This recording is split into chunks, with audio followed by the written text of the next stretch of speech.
there. Today I want to show you how we can get some curves and like different, just some curvy form out of a slab of clay, okay? Because the other kind of slabs work that I've shown you has been quite straight-sided cylinders, but actually we can get, a bit of a curvy thing happening quite easily. So I'm going to show you how to do something a bit like that, okay? So first of all, I'll just pop that to the side. So you're going to need a piece of slab ready rolled out, okay? Now then, I have textured one slab already because I want my form to be textured like this, and I actually used this. My sister gave it to me. Thank you, Tet, but I don't really use it. I'm not really sure what it's for, but anyway, it makes great texture on clay. So I'm going to make that. But you could also, do you remember on the making tools video, we carved into some corks? And that's what I used for this one, was my little carved cork. And of course, you can just put your glasses on and roll your cork along your clay like that. And I'm just going to do a double layer, which is what I did for the example one. And that kind of works quite nice, like that. Okay, it doesn't really matter how big your slab is, you can just experiment with sizes. I've left a little flat bit at the top so that I can get this kind of lip a little bit smooth, all right? But I'm going to try and show you and demonstrate with this one because I just fancy it, because I've done one like that. I'm a bit bored with that one now. Okay, so the first thing we need to do is make it into a cylinder. I've got this tool, which is just like got an angled cut, an angle cutter on both ends actually. So, but you could just use a knife as well. You could just use a knife and cut it at an angle. Okay, so I'm just going to whiz down one side on the top side like that, turn the whole thing over and whiz down the other side with my cutter, or you can just do it carefully with a knife, okay? Yeah.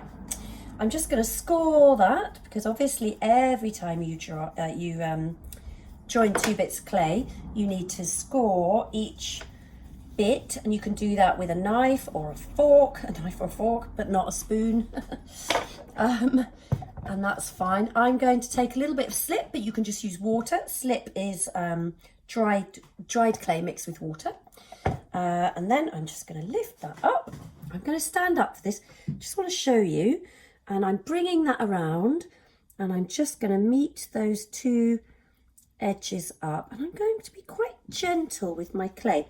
And I have to say, this clay is quite soft and floppy. So let's see. Sometimes it could be easier if you're using clay that's stiffened up a little bit. So I'm just kind of equal pressure inside and out. There we are, just making sure that's like that. I'm just going to actually use the turntable, so I'll move that. Okay, so let's pop that on the turntable. So what I'm doing is I'm kind of just running my finger up the seam on the inside, giving it equal pressure inside and outside, just to get those two surfaces to really stick together nicely. Okay, I don't want to fiddle with it too much because I quite like a visible seam. What I do want to do is get it round. So it's quite good sometimes if you find a round thing that fits, to just sort of pop that in and just make sure that that's basically round. Oh, I know what I need to do. Because this is going to be the rim, I'm just going to turn it upside down first.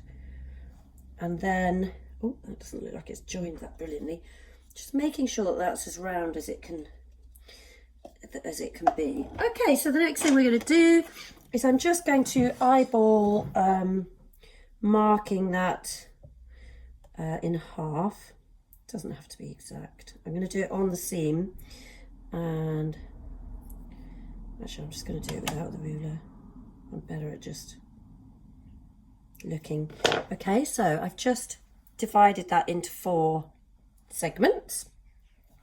And then what I'm going to do is I've made myself a tiny little template. It's 1 inch across and 1 inch down, okay? And I'm just going to pop it on each of those little marks. Let me just show you. I'm just going to mark around it like that. Okay, can you see that? I'm just marking around it. I'm just going to do that on all the four marks that I've made. Just scoring so I know where I'm going to make my cut. You could just kind of do it by eye, but oops, that went a bit off-piste. Doesn't really matter. And this one.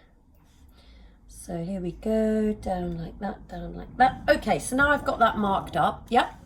So I'm going to take my knife and I'm going to cut those. And you want your knife to kind of be at a bit of an angle going in. I'll show you. So the cuts, oops, it's quite soft clay, so it's quite hard to cut it brilliantly. But you want it a bit soft so that it'll make it easier to join and to shape, you know,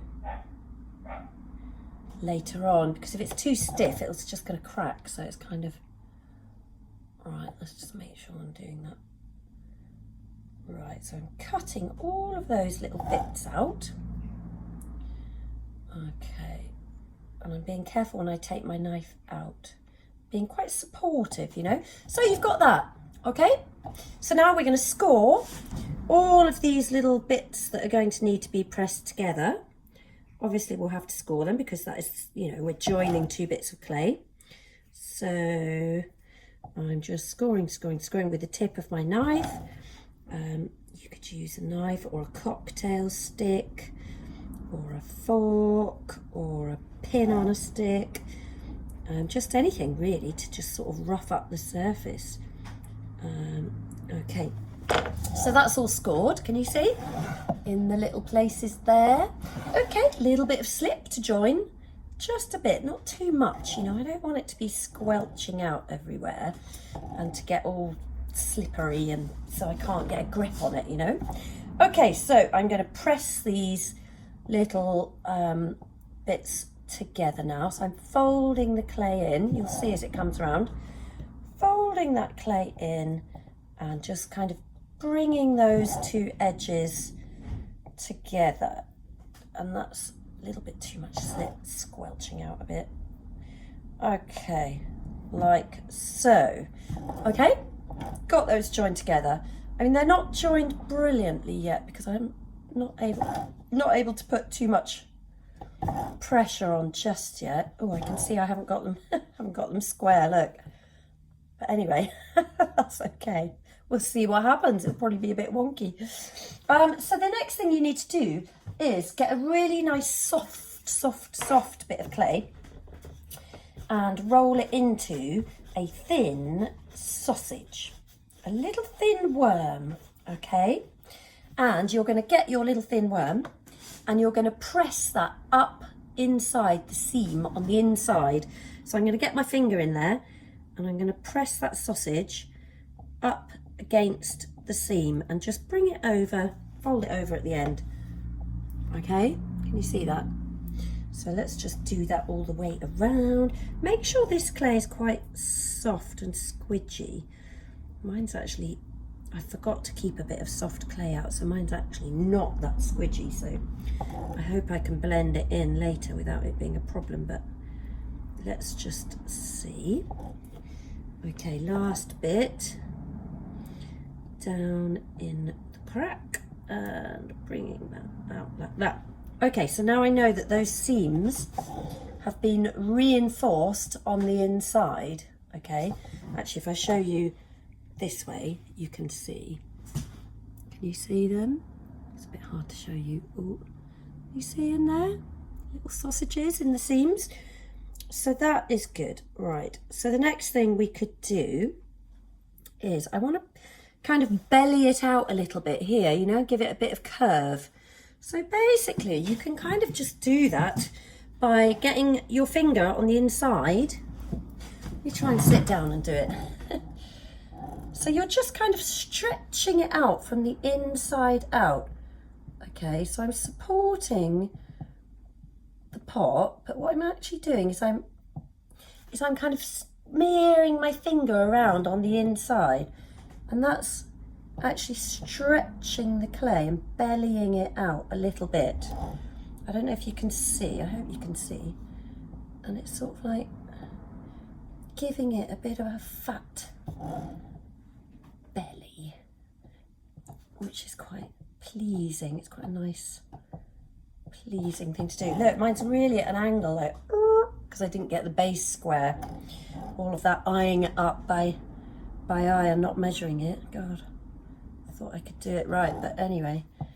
But you get the idea, you get the idea. Okay, so I'm just wiping it and smearing it on the inside so that it's stretching the clay out and giving it that pleasing kind of fat belly.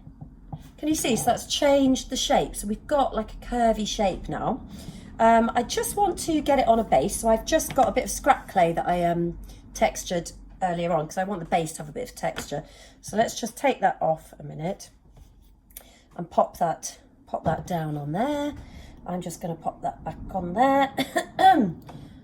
And I'm just going to draw gently around where that's sitting and take it off, and then just cut that out quickly, like that. It's a very interesting shaped base. This is definitely not square, but it doesn't matter. Oh gosh, this is the good thing about live demos that aren't edited. I mean, God, you just get it exactly how it is. You know, I make big mistakes too. So I'm also just going to, I need to score the base of this one as well, because we're joining the two bits of clay together. And also that is a little bit cut at an angle, so I'm just scraping that back a tiny bit to make it a bit flatter. Just so that that's going to have a bit more of an edge to join up with, so it's not just on the sharp angle. Okay, so I'm going to score that, and I want to do that quite well. I really want that base to stick as well as possible, you know. Don't hold back with your scoring, with whatever you're using, you know. You really want to rough it up. I'm just going to put a little bit of slip on. Again, you know, just don't need absolutely loads and loads of slip. And because it's such a weird shape, I'm just going to pop that on there, get it actually to the right way around. Then I can turn that over and just kind of tamp it down a little bit. Okay, that's its base is sort of joined on now, and I'll push that on later when it's joined up. And the last thing to do is to get that lip to come out a little bit. So the way that I do that is just to hold on, so almost like throttle it a little bit. And I'm just literally with my finger supporting it, but I'm also just stretching that rim out a little bit, okay? So I'm not making sure that the whole thing's not just flopping all over the place. And I'm just allowing that rim to kind of stretch out over where my finger is lying. And that just, you know, we've got enough clay here to just sort of allow that to happen. And you could kind of put a handle on this, couldn't you, and make it into some kind of mug. That would be quite sweet. Or you could put little feet on it. Imagine if you put little feet on it, it would be so cute. Look, mine's at a real angle. Can you see? It's really leaning over. You could kind of correct that, couldn't you? I might even try and just tamp that down a bit on one side. You can just give it a bit of a wallop. That's better. Fixed. And what have we got? 1 minute left. If you get a stiff brush with some slip on the end, you can actually blend in those seams on the inside of your cup quite well. I haven't got enough time to show you now, but the only other thing I would say is let it dry out and then sponge the rim and do all your tidying up and make sure this foot looks nice and neat. And basically that's it. Stick a handle on it, have it as a little pot. You know, it's basically easy to make little curvy, cute little pots like that out of a flat slab. Good luck, have a go, see you soon, bye bye.